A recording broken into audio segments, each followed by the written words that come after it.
What's going on, Ambitious Vet? Welcome to episode number 69 of the Ambitious Vet Show with retired Army Lieutenant Colonel, author, and founder of Lewis Advisors, LLC, Matthew J. Lewis. Welcome to the Ambitious Vet, where we believe if you desire more, you have to become more. My name is Chris Hoffman, Marine Corps combat veteran turned passion-driven entrepreneur. On this show, I dive into the trenches with today's top military veteran thought leaders and subject matter experts who know what it takes to not only pay the bills after the military, but really make an impact. You're going to hear great stories, some failures, and even some golden grenades that you can implement immediately to excel in what matters most in your life right now.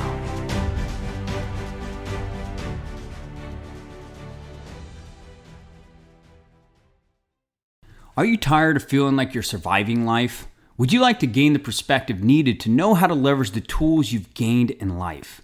I mean, how would you like to finally move from feeling lost to living on purpose once and for all? If you answered yes, you're in the right place.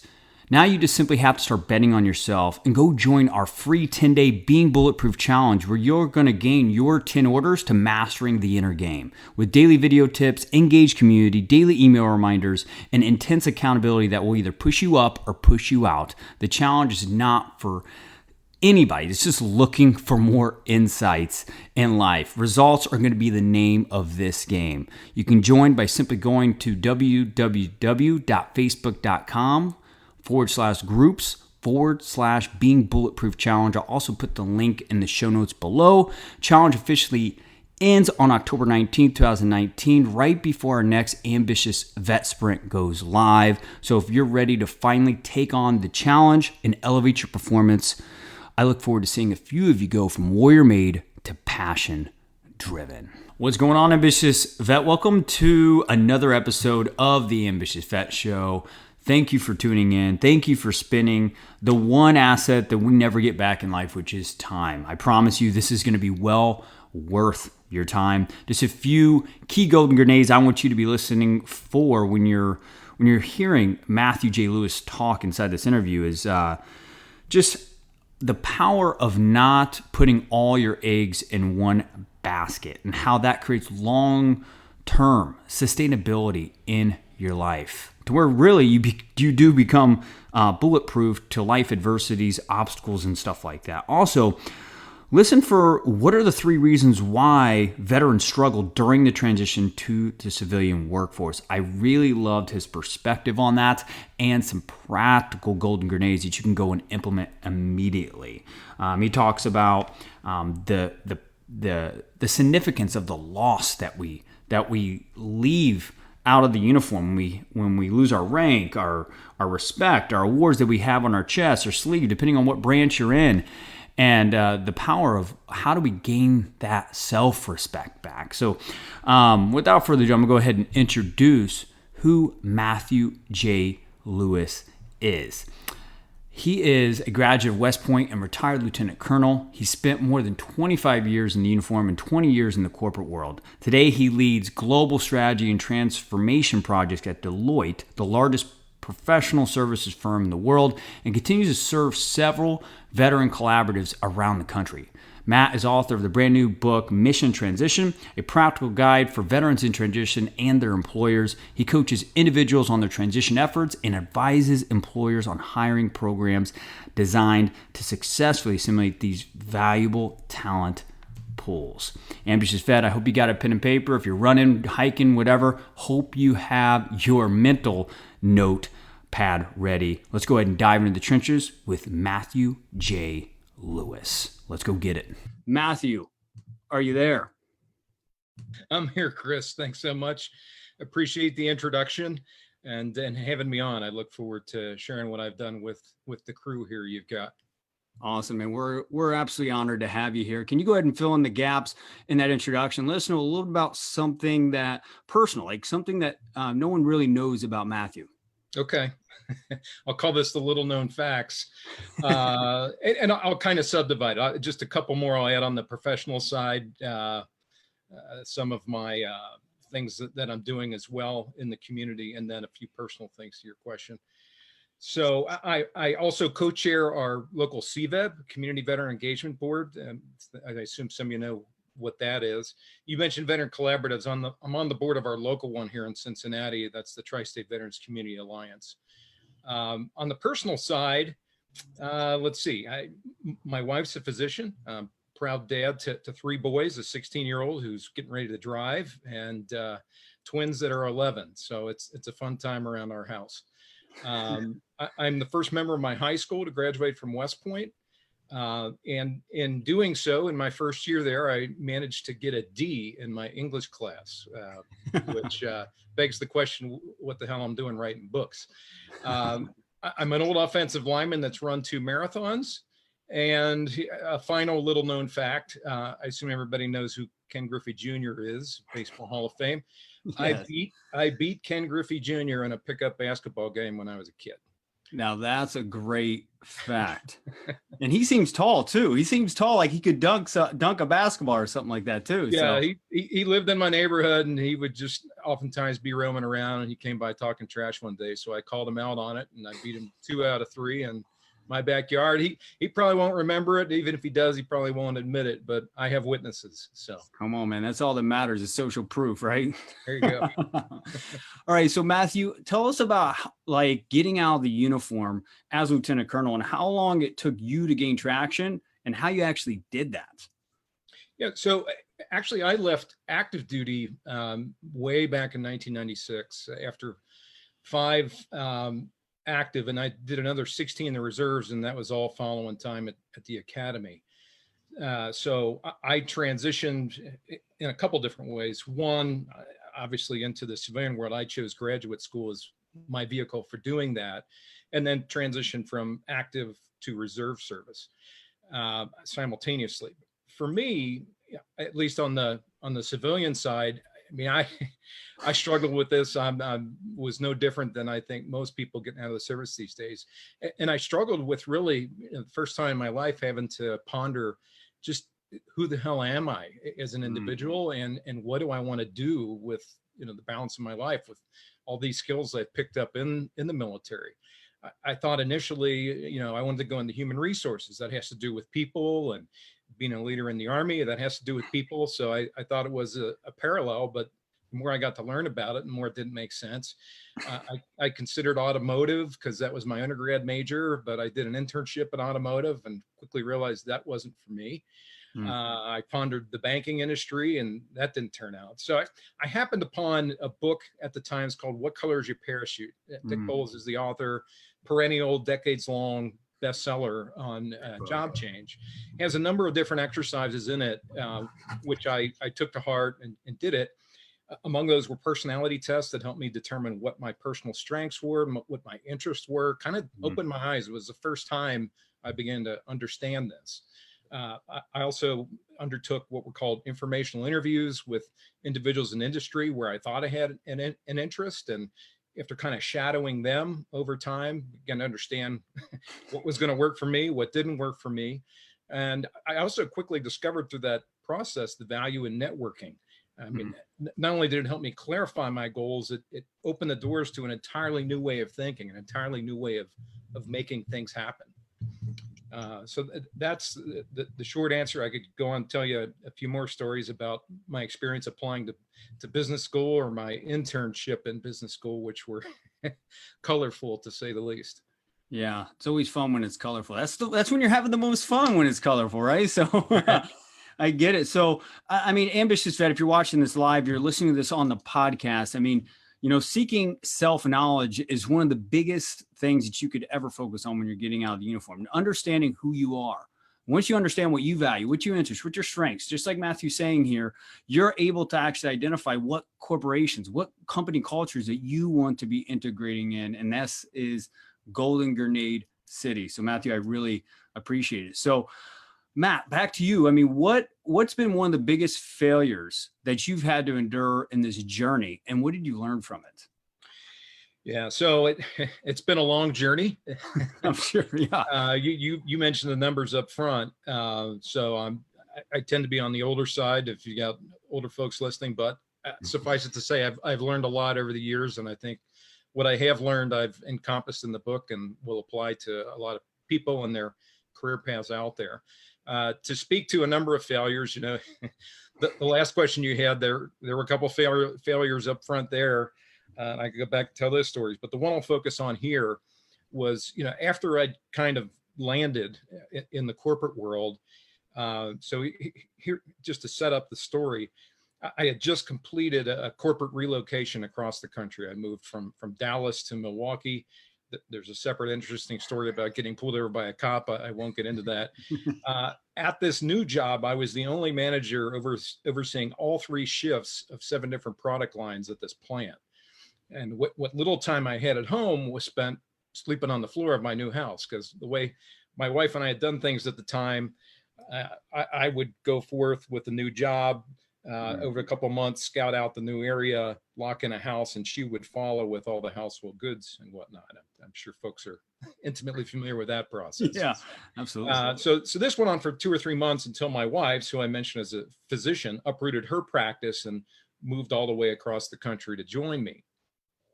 She was, at that time, newly pregnant with my oldest son. And within a week of her arrival, literally, I was called into the office by HR and was told I was being let go as part of an organization-wide RIF, a reduction in force. And so there I was, without a job, with a wife without a job who was newly pregnant, and our whole house in boxes, just being dumped off at the front door. So that was a tough time, high stress. But one thing you take with you from the military is perspective and resiliency. You're going to get kicked down, as you do in the military, as what happens in life. But as military teaches you, you just keep getting back up and keep getting back in the fight. And so that's what I did. I eventually landed in another role. My wife secured a job, but I walked away from that situation with a few lessons that I've been implementing ever since. One of which was, never put all your eggs in a single basket, career-wise. Nothing lasts forever. You as an individual are expendable, so make sure you're training those around you and below you to step into your shoes should you get hit by a bus. And the other thing is, you need to look out for yourself and be okay with what you have. You had one of your podcasts past few months is Wally Carmichael. I was on his as well. And I love his message about abundance and, being okay with enough. No one when enough is enough. And so that's, ever since then, I've kind of had a side hustle, but I've always taken care of my finances so that, if I got whacked again, we're going to be okay. Yeah, that's awesome. I mean, that's so on the court and so practical. I love that, Matthew. I talked to a Marine Corps vet this morning while I was on my way to the gym this morning. It was the same thing. He put all his eggs in one basket, was passionate about real estate wholesale investing, closed a couple deals with that, but wind up walking away because he got very comfortable with this lump sum of commission sales that he's getting in this new sales career. And he got laid off this morning, and he felt like when he took off that military uniform, he just felt like his whole identity was gone and like, what's going on? So I think that principle right there on just nailing it down, to always have something else that you're leaning on, right? And building, so you don't ever lose that sense of identity and purpose. Wouldn't you agree, Matt? Absolutely. And the outcome of that side hustle, if you will, over the course of the many years it's taken me to pull it together is the book, Mission Transition, and all of your listeners, I hope, will benefit from it. Yeah, for sure. And I know I'm excited about it. I know everyone that's listening to this is excited to hear more about this. Now, what are the 3 reasons why veterans struggle during the transition to the civilian workforce that you found, Matt? Oh, that's a content-rich question there. Yeah. So let me get at this. I'll highlight your 3 points, but there's a lot of meat around the 3 points. So if I may, the first is there's a combination of what I'll say is a lack of guidance, and combined with the mission first culture of the military that tends to drive fear of the unknown, because any guidance pushed forward or put forth is towards the tail end of your service there. That combined with what I'll call a lack of focus on who versus what, I'll say more about that in a minute, tends to result in folks getting out, taking a job just to replace a revenue stream, just to have some income, versus landing in an optimal career field. So let me tease that out a little bit. This is, Please. all point one. So, I mentioned earlier, what color is your parachute? Dick Bowles, and he's done, decades of studies on this. Job hunts, career searches that start with doing research on yourself, the who, your personal strengths, passions, that results in success 84% of the time. The current, SFL TAP, Soldier for Life, Transition Assistance Program, Marine for Life, what have you, whatever the permutation is for your service, it starts with a focus on the job market, which sets you up for a less than 28% success rate, at least by Dick Bowles' accounting. Because of that lack of guidance, service members struggle to find their place in the world, who they are and what they want to do. Given the mission first culture, they tend to leave without sufficiently pondering who they are, what they want to be, and end up taking a job that's to have any job. And, figuring that out first is incredibly important. Just one last stat here. Studies show that veterans who can find a role in their optimal career field upon leaving active duty will double their career earnings, their rates of retention, and job satisfaction. It's critically important. So that's collectively point one. Point two is, I think people getting out, especially today, have a lack of understanding of the civil military gap that exists and continues to grow, and what impact that ultimately has for them. So a couple points here. Never forget that you're part of the less than 0.5% of the American population that has served on active duty since 9/11. Secondly, those folks that you're interviewing with likely have little to no idea who you are as a veteran, what you've done, or what you can do. Even more, they're not going to take the time to learn. So the onus is going to be on you as the transitioning veteran to do the translation for them. And it doesn't matter if you're getting out after, an initial enlistment, or if you're a senior leader. This applies to senior leaders as well, retirees. Just a couple statistics here. Since 1980, there's been more than a 90% drop in the executives of the Fortune 1000 that have any military experience whatsoever. Today, that percentage, at least according to the Wall Street Journal, is 2.5%. So even if you're a leader applying for a senior role, there's a better than a 97% chance that the person interviewing you has no idea who you are, what you've done, or what you can do. So that's collectively point two. The third is it's all about loss and what that loss entails. I think veterans don't understand or appreciate until they get knee deep in it what they're going to experience in terms of loss getting out. Think about it. When you leave the military, you lose a real part of your identity. You lose your rank. You lose the awards you wear on your chest, the instant respect that comes with those things. In losing your rank, you lose whatever authority that came with that rank. You no longer have UCMJ authority. You can't bark orders, expect that they'll be carried out. You lose the camaraderie of peers that have, you've bled and went off to combat with. In fact, that cooperation, that camaraderie is a lot of times replaced by competition in the civilian world. You lose the certainty of a chain of command and an organizational hierarchy. You lose your built-in community support network, common things like schools, shopping, same BX, PX, One Stop, the club system, etc. You lose standard routines, SOPs, references, things that guide your daily work. You lose the tax-free nature of all of the allowances or combat pay you're getting. So long story short, the loss is significant and hits almost every aspect of your life. You got to realize you're entering entirely new communities with entirely new cultures that have entirely new expectations. You got to adjust your approach accordingly.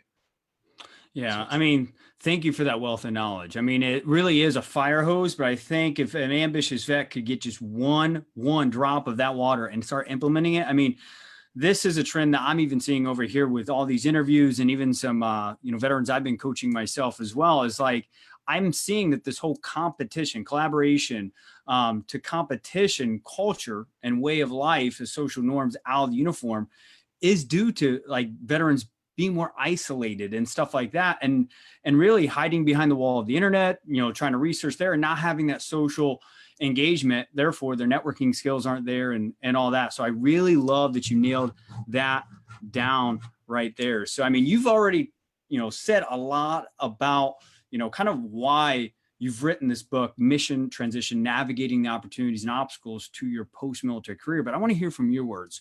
Why did you write this? And what's your vision for veterans in reading this book? Yeah. Well, first of all, I wrote it because I think there's an incredible need for it. But just a little story to set the context. Anger tends to be the strongest emotion. And when it comes down to it, it was me getting pissed off. So let me explain how that came to be. I left active duty, as I explained, way back in 1996. And there was really no transition program back then to speak of. ACAP, as it was called at the time. I was an Army guy, Army Career Alumni Program. They literally administered it within the last 5 days of you being on active duty. And, it was at best ineffective. But my experience, and I kind of spoke to it earlier, caused me to start to put together a process of sorts. And knowing that, others were going through it, I kind of started to reach back just on a one-on-one individual coaching basis to help others with this, quasi process that I developed at the time. And over the course of years, continued to tweak it and add to it, I got two consistent forms of feedback. One was a message of gratitude. Hey, thanks for helping me out. Two was, hey, we really got to find a way to scale what you're doing, because there's incredible need. There's thousands of people, tens, if not hundreds of thousands of people getting out of the service every year. You got to find a way to scale this. Have you ever thought about writing a book? To which I would laugh, because, as I mentioned before, I got a D in plebe English. I don't write books. But, fast forward a little bit more, 20, 25 years. Now I've got, good battle buddies, blood brothers and sisters that have been downrange, devoted their entire adult lives and their families' lives to serving the nation, undergoing multiple deployments, combat or otherwise. And I see them getting out of the service, and in spite of the additional funds and focus put at it, really ending up in pretty much the same way that I got out of the service, kind of left fending for themselves. And that to me was the spark. That's what pissed me off enough to say, you know what, this stops right now, and I'm going to do something about it. Nobody may ever read it. Nobody may care, but I wanted to get down on paper what I've seen to work for so many folks out there. So just on that note, let me just hum a few bars on the book itself and why I think it is helpful. It's a practical guide for veterans in career transition, their families, and their prospective employers. It tries to focus on this primary question: how can veterans realize their full potential by avoiding false starts and suboptimal career choices? It's written in, everyone knows what a field manual is. It's written in a field manual-like manner, something a veteran would implicitly understand. Crawl, walk, run, step 1, 2, 3, lots of exercises, lots of pictures. Don't believe me, but believe the folks that have endorsed it. It's been endorsed by generals, astronauts, Super Bowl winners, war college professors, sitting and retired members of Congress, best-selling authors. So I'm obviously biased because I wrote it, but I don't think you're going to find a better book on this topic in the market. And as you know, there's an awful lot written about it. I'm similarly confident that this effort is going to significantly improve the lives of veterans, both here and abroad, if we can just expose them to its content. My great hope is that this work, combined with other pieces I'm working on, is going to help address the ever-growing civil-military gap that I talked about earlier in the country today. Yeah. And, Matthew, I spent time on that website too, and I saw all the resources that piggyback off this book. And it really is like practical guides from the content that they're going to be reading from this field guide book. And I just love how much work you put in this. It wasn't just like, let's write something up. You really did put the thought through years and years of doing it and building a team around it. And, you've done a great job. And I'm going to put the link in the show notes below in the podcast, and the link inside the bio of this live interview inside the Ambitious Vet Tribe, so everyone can actually go and start seeking out these resources that you have narrowed your focus down range to make sure that they're hitting their targets. Because that's all we want to do when we get out of the uniform, is hit our targets, man. No, I appreciate it. And, again, I can't thank you enough. I will be criticized, I'm sure, by the English professors out there, as I said. But there's one thing they won't be able to criticize me on, and that's that I didn't do my homework. There's a ton of research that went into this. Yeah, sometimes that's all you need to do is know the facts, right? So we have a tradition here, Matthew. 3 golden grenades. What would be 3 golden grenades that you would drop in here to blow up any ambitious vet's life that's looking to become known for something right now?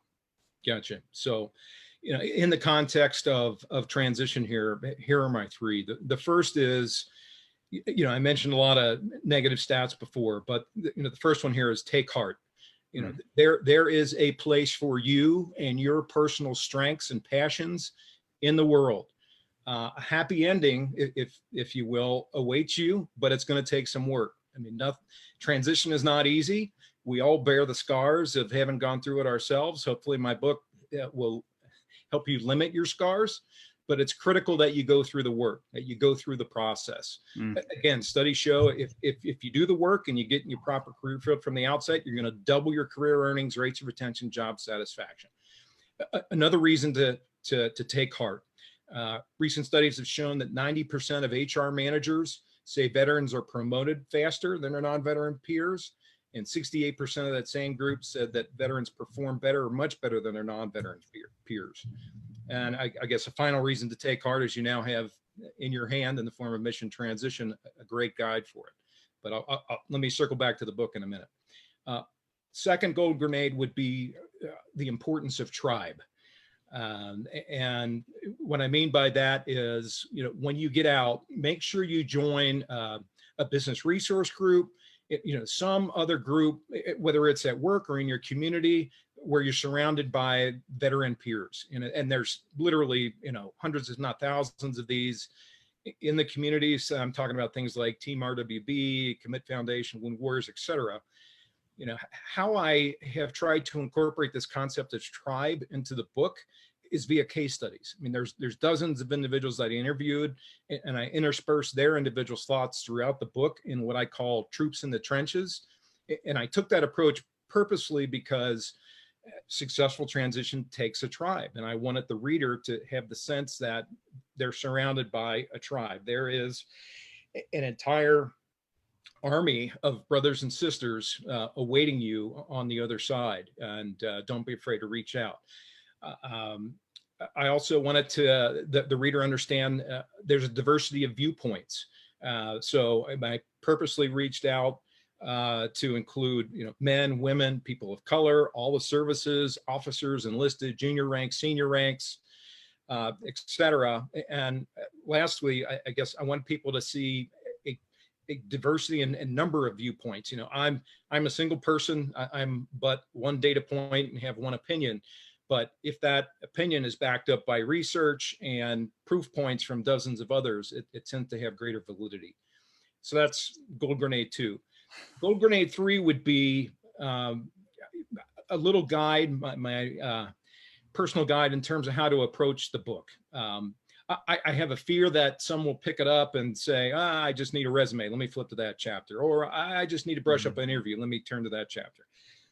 This thing is a process and is intended to be read from start to finish, front to back. In doing so, I would say start early, at least a year, if not 2 years. If you know what your ETS date's going to be, start this thing early and get a head start on it. Take advantage of the resource. You mentioned resources on my website. There's a ton of stuff on there, and we talk later. I'll tease out some of the specifics about what that is. The website's intended to be used in conjunction with the book. Don't skip parts of the process, as I mentioned, and then, much like I said earlier, use it as a field manual, but kind of that crawl, walk, run approach as you're going through it. Read a chapter, apply the chapter, and then come back to the next one. So those are my 3. That's awesome, Matt. I mean, it's just like anything in life, right? If you were in your own respected branch, your own uniform, if you're in there right now and you're listening to this, or you're watching us live or on replay, think about it. If you did shortcuts in your job there, would the outcome be your desired outcome? It probably wasn't. So don't be skipping steps, just like you weren't skipping steps in the uniform. Do things the way they're designed to be done. Do complete work in your life, and you'd be surprised how fast you build a quality reputation, but also just a quality personal brand that is long-term profitable in your life. So, Matt, where can people go learn more about where you're at? Where can they go and get this book right now? If someone's watching this and it's like, I want to pick up this book right now, where can people go find more about you? Sure. So the book was published by HarperCollins, one of the largest publishers in the world. So pretty much any online or brick and mortar retailer is going to have it or be able to order it. So it's plentiful in terms of its availability. Nice. In terms of reaching out to me, you mentioned my website. That's MatthewJLewis.com, Lewis as in St. Louis. So check it out there. You mentioned all of the resources, and I offer that to everyone. Just a quick backstory on all of the content that's there. So as a first-time author, I discovered many things through the publishing process, one of which is publishers have word limits. And my manuscript was 100,000 words, and yet they had a 70,000 word limit. So I wasn't about to let those 30,000 words go to waste. And so they're all available for free now on my book. One caution is, well, not a caution, more of an admonition. All of that content is intended to be used in concert with the book. And in the book, I call out the places where, hey, here's an exercise, here's a template, but you got to go to my website to do it or to perform it. So you got to do them in tandem. But just to give your listeners and viewers a flavor of what's out there, things like, the very detailed financial exercises, understanding what you're going to need, how much money you're going to need in light of taxation issues at state and what have you, how to negotiate, little exercise to help you negotiate what your benefits are as part of a compensation package. There's a full chapter there with advice for those in the Guard or the reserves. That's a lot of good stuff in there. A compendium of lessons learned, a military to civilian thesaurus, sample resumes, cover letters, thank you notes, guidance on a new wardrobe, details on veteran collaboratives, apprenticeships, additional reading lists, as well as a host of additional tools, templates, resources. The list goes on and on. There's a ton of stuff out there, so have at it.